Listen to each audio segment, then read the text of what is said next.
Hello and welcome to this video. I will try to provide you with important tips on how to conclude your essays. Don't forget to like the video and share it. If you want to receive more content, please subscribe to the YouTube channel and hit the notification bell. If you have questions or comments, I will be more than happy to answer them as soon as I can. In this video, we are going to see first what is a conclusion. Second, what functions does a conclusion accomplish? Third, what to avoid when writing essay conclusions. Fourth, what do expert authors tell us about what works for effective conclusions? We will also analyze a few sample essay conclusions, and by the end, the video presents important additional tips. So let's start with the first element and try to define what is a conclusion. Let me make the observation that writing an essay conclusion may seem obvious and an easy step for many novice writers in the entire essay writing task. But sometimes it may take more efforts than you expect. In fact, conclusions are among the hardest part of an essay to write well. A conclusion of your essay is not less, but sometimes even more challenging to write than its introduction. For this is your last word, as well as the most important information to your reader, and therefore it should be striking and convincing. This means that you need to round off your essay effectively. You need to leave your reader with the best possible impression of your work, and you need to somehow recap all your central points without simply repeating yourself. Differently stated, a conclusion is a closing paragraph which includes at least 3 complete sentences and that brings together the body paragraphs in a unifying theme. However, beware that words and phrases like a recap, a summary, a restatement of thesis do not accurately describe what an essay conclusion is. The end of an essay should therefore convey a sense of completeness and closure, as well as a sense of the lingering or persisting possibilities of the topic, its larger meaning, and its implications. In other words, the final paragraph should close the discussion without closing it off. So, as we mentioned earlier, the importance of the conclusion lies in being your last chance to persuade your readers to your point of view, to impress yourself upon them as a writer and a thinker. And the excitement you create in your conclusion will shape the impression that stays with your readers after they have finished the essay. Some authors would even describe a conclusion as a sales speech that convinces the reader through the use of rhetoric, because in a way the conclusion to an essay is the most purely rhetorical or stylistic part of the entire piece of writing. By rhetorical here, we mean a conclusion's ability to convince or persuade the reader of certain outlooks or arguments. An essay conclusion needs to use rhetoric to emotionally connect with the reader in some way, and this is done through the use of certain language and the way the information is presented and structured. This implies that your rhetorical skills can make a huge difference to whether your reader actually buys your argument or not. Let's say we have 2 writers. One is skilled in rhetoric and the other less so. Of course, both could make an identical set of arguments with the same supporting evidence. However, they will elicit entirely different responses in their readers. It is true that the excessive use of rhetorical additions can cause your audience to think your essay is more about style than substance, but the subtler cues, meaning the way you phrase and structure and present your arguments, can surely make the difference between winning over a skeptical audience or leaving them unmoved and indifferent to your text. Let's imagine you are delivering a sales pitch for a property real estate company. That company is trying to sell beachfront assets in a desirable holiday location like in the Caribbean. Your audience is a set of moderately wealthy individuals who regularly take expensive holidays, but they are not sure they can afford to buy a second home in the Caribbean, and even if they can afford it, they are unclear if it would be a good investment. Now, to convince the members of your audience that they want to buy one of your properties, you are going to have to conduct a quite detailed pitch or presentation about the features of the property, the merits of the location, and the financial arrangements. But of course, your customers will also want to know more details. For example, can they rent the property while they are not using it? Will these revenues from letting be enough to balance the purchase price? How about taxation, sanitation, waste facilities, etc.? And you have to provide convincing answers to all of these questions. So if you want them to accept the deal, they need to be moved by the overall effect, the promise of what you have offered them. You don't want them at the end of the presentation to have remaining doubts about taxes and rent or any other details that would remind them that buying a property is time-consuming, expensive, and stressful. Rather, by the end of the pitch, in a way, your conclusion, they should be able to imagine sun on their backs, sand between their toes, and the crystal clear blue ocean stretching out ahead of them. This is why your essay conclusion is your parting shot to leave your reader with a favorable, positive impression of the arguments you have just made. You want them to feel satisfied that you haven't taken them on an intellectual journey that was interesting and rewarding. Now let's detail more on what functions does a conclusion play. Let's first agree that academia is all about the collaborative generation of knowledge between writers and readers. In this sense, a conclusion works to draw together the main ideas discussed in the body of the essay. It reminds your reader of the main points of your paper, and it represents the action of accomplishing your promises. In other words, it proves your thesis. So, a conclusion does not only summarize what you want your reader to take away from the discussion, but it pushes beyond the boundaries of the prompt and allows you to consider broader issues, make new connections, and elaborate on the significance of your findings. Best of all, is if you are able to leave them with a feeling of excitement that your essay promises a new way of thinking about the topic. And don't underestimate how much your grader, even with a pile of 100 essays to sift through, will appreciate a well-written animated essay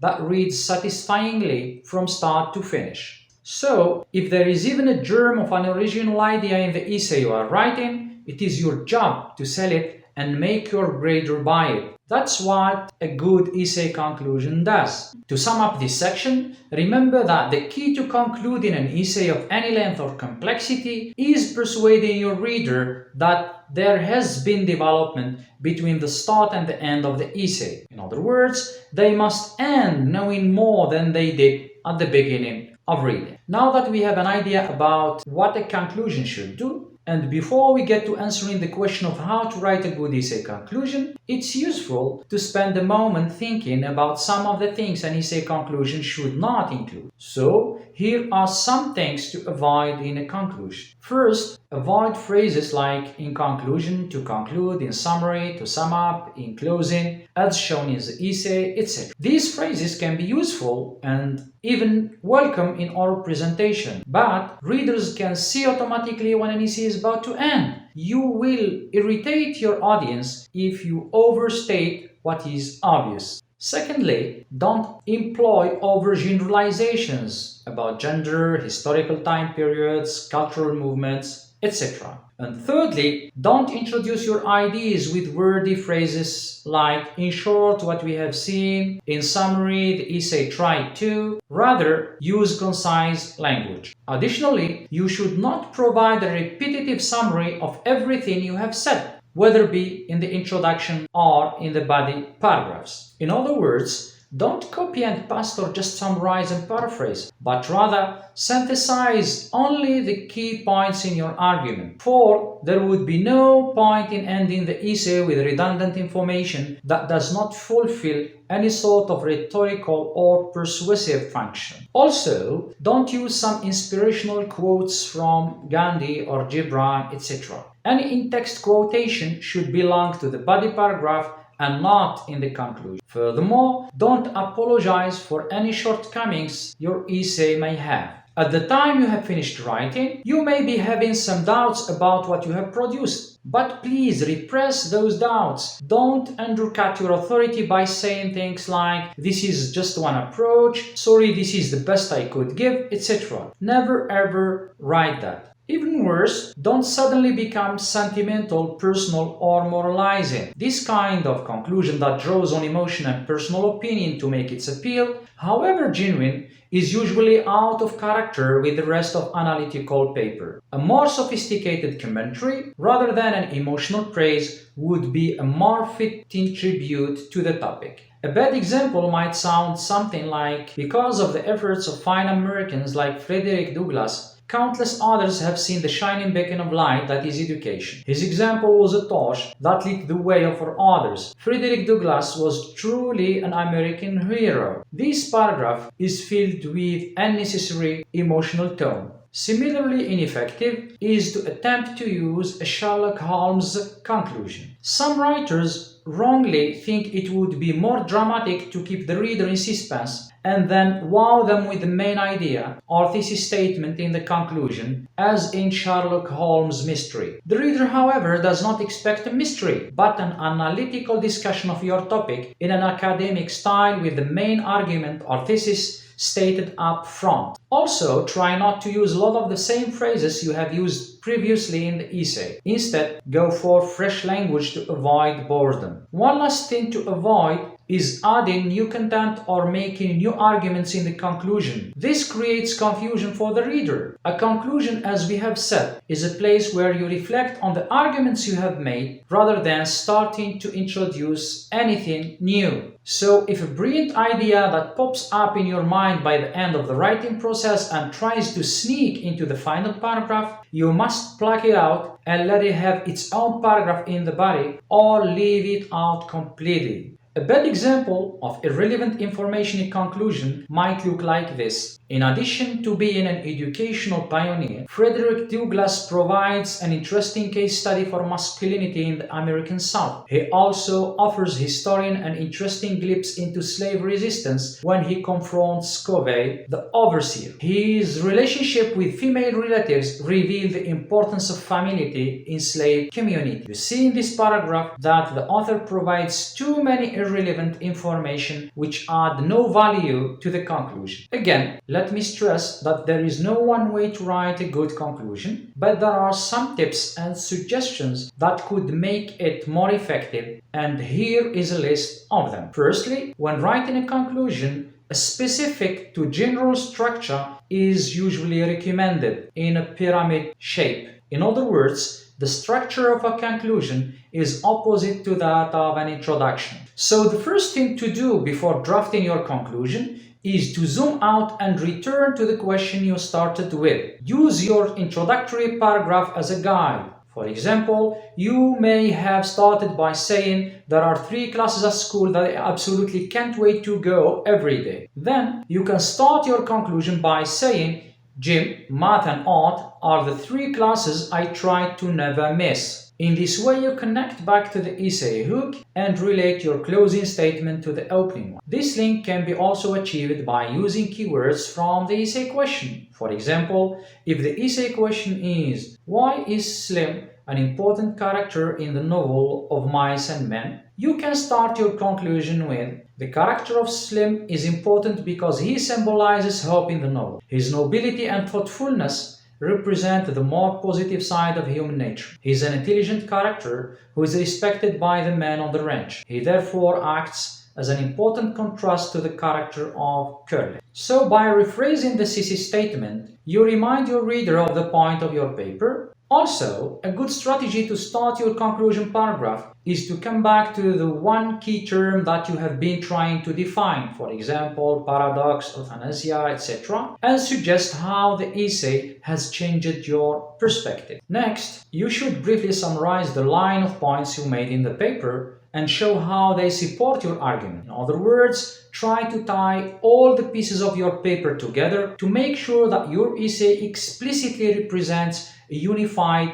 logical, coherent whole rather than a series of separate points. As such, you will remind the reader of how the evidence you have presented have contributed to your thesis. Moreover, you should tell your reader that the significance of your arguments might be. Why is the discussion important? Because the conclusion, like much of the rest of the paper, involves critical thinking, and therefore your conclusion should leave the reader thinking about the significance of the whole topic. To achieve this, you can play the so what game. This simply means when you read a statement from the conclusion, ask yourself, so what? Or why should anybody care about this? Then ponder that question and try to answer it in the conclusion. An example of this internal reflection for the conclusion might look like this. Basically, I am just trying to say that education was important to Douglas. So what? Well, it was important because it was a key to him feeling like a free and equal citizen. Why should anybody care about that? That is important because plantation owners tried to keep slaves from being educated so that they could maintain control. When Douglas obtained an education, he undermined that control personally. And as you see, this answer explicitly shows the significance of your argument.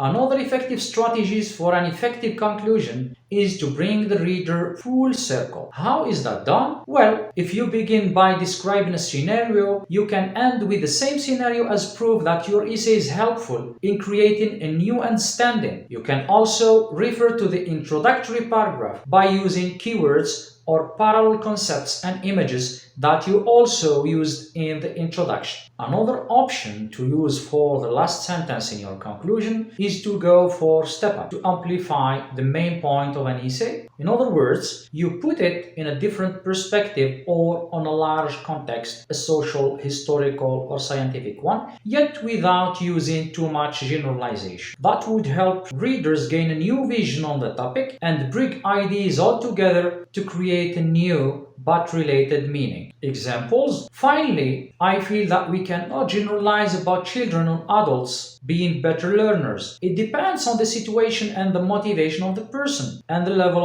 of enthusiasm he or she has for learning. Another example? Society would be healthier if more people took part in sports of all kinds. We should continue to try to prevent accidents and injuries. However, we should also ensure that sports are challenging, exciting, and above all, fun. I repeat again here that your closing sentence is your last word on the subject. It is your clincher that propels your reader to a new view of the subject. A good last sentence leaves your reader with something to think about, a concept in some way illuminated by what you have written in the paper. Your closing sentence should make your readers glad they read your paper. To achieve this, you can try to convey some closing thoughts about larger implications of your arguments. Ask yourself, where could this discussion go from here? A conclusion does not have to be the final word. Any closure it provides is only temporary. So by pondering on what does your argument imply or involve or suggest, the conclusion might make a new but related interesting point for readers to think about later.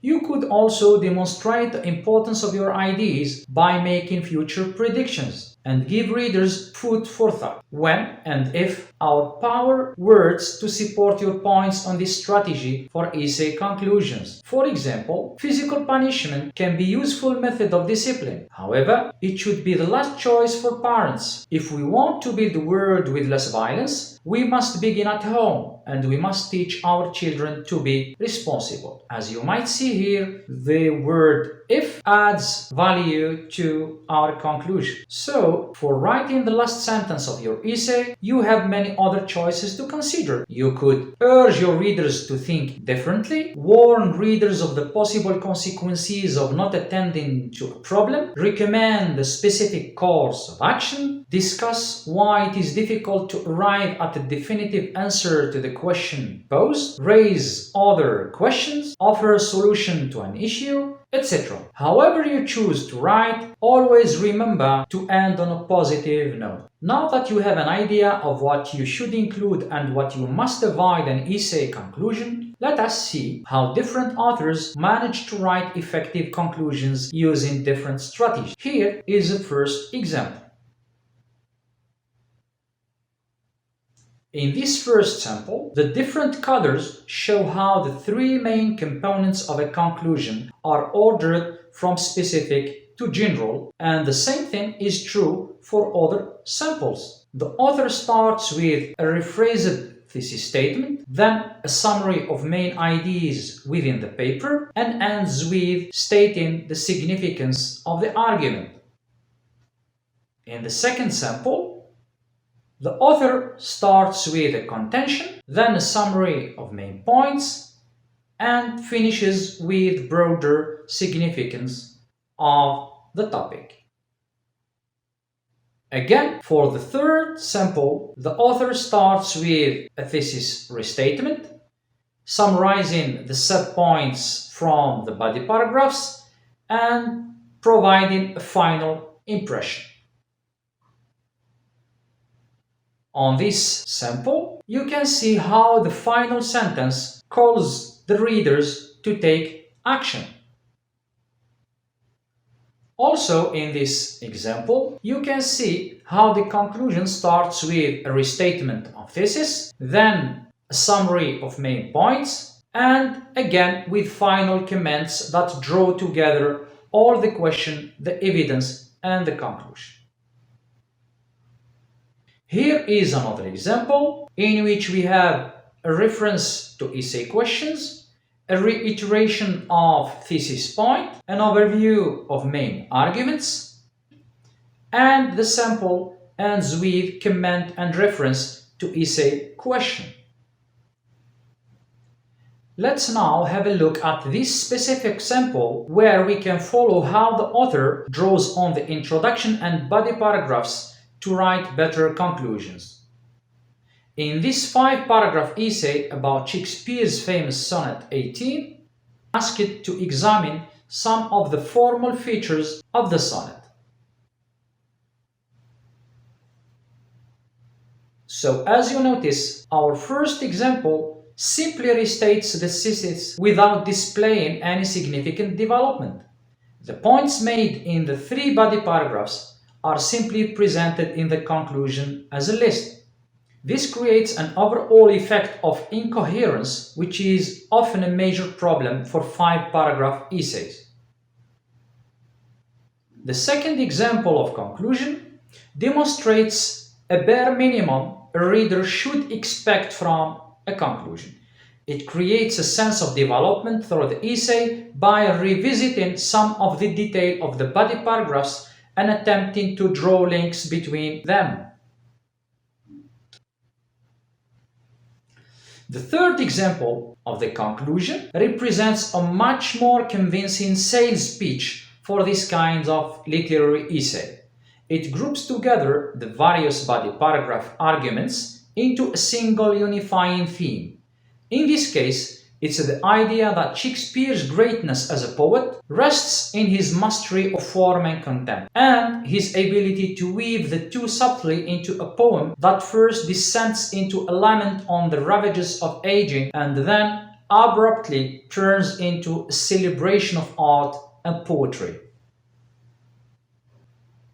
What makes this last conclusion example really stand out from the other two is its sense of balance between recap and sales pitch. Although it does not introduce any new content, it does gesture towards broader implication for the arguments presented in the essay. For example, it highlights Shakespeare's greatness as a poet and the master of form. Its effects on the essay is quite transformative. The essay conclusion takes the contents of a fairly standard elementary literary critical argument and makes them seem exciting and relevant. To finish up with this video, let me give you some important and helpful tips that make your conclusion better. First, think about the length and complexity of your sentences. A short sentence at the end of your essay should judge that you are succinct and are able to sum up complicated ideas with ease. A longer sentence, on the other hand, with a more complex syntax suggests mastery of a concept or argument and implies that your argument is balanced and nuanced. Second, if you discover that over the course of your essay your argument has changed, go back to the introduction and rewrite it. Third, use an apt quotation or expert opinion to lend authority to the conclusion you have reached. However, it must directly be linked to your topic. Fourth, give a startling statistic, fact, or visual image to drive home the ultimate point of your paper. 6. Return to an anecdote, example, or quotation that you introduced in the introduction, but add further insight in the conclusion that drives from the body of your essay. 7. Conclude with a sentence comprised mainly of one-syllable words. Simple language can help create an effect of understated drama. 8. Conclude with a sentence that is compound or parallel in structure. Such sentences can establish a sense of balance or order that may feel just right at the end of a complex discussion. Finally, it is very important to say that a conclusion probably cannot save a bad essay. But if you conclude an essay with the right sales pitch, you can make even fairly elementary arguments sparkle.